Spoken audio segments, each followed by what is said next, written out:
The Palace press officer Claire Castro says that President Ferdinand R. Marcos Jr. is taking time to review the ICI report before making a decision. The chief executive is carefully studying a comprehensive report from the Independent Commission for Infrastructure before deciding on the body's fate, while officials assure the public that the commission is continuing its work without interruption. This report. President Ferdinand R. Marcos Jr. is still reviewing the report submitted by the ICI before making a decision on the commission's fate. According to the palace, the ICI submitted a report of more than 1,000 pages to the president, making it necessary to carefully study the document before the president can determine the next course of action. Kailangan pong aralin, busisiin mabuti, hindi po kasi ito basta parang nobela lamang na babasahin at magkakaroon na agad ng reaksyon. So kailangan pong aralin mabuti para po maging reasonable at tama ang magiging desisyon po ng Pangulo. Although there is no exact timeline, Castro said the review of the ICI report may be completed within the month. However, the palace assured the public that the ICI continues to perform its duties. Wala man po kasi nagiging gap sa pagtatrabaho. Patuloy pa rin po rin tatrabaho ang ICI. Nakapagbigay nga po sila ng report at nagkatatrabaho din po. Ayon din po sa ombudsman, sila din po ay nagpapatuloy sa kanilang pag-iimbestiga.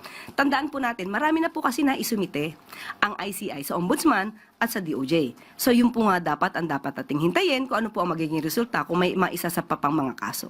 The palace also issued a statement regarding claims that the transfer of former President Rodrigo Duterte to The Hague was allegedly a kidnapping. Castro maintained that this narrative is merely an attempt to disparage the president.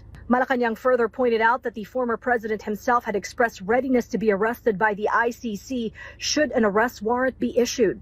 Ito nga po ay aking nakita sa isang news kung saan Philippines Duterte says he will accept arrest if ICC issues warrant.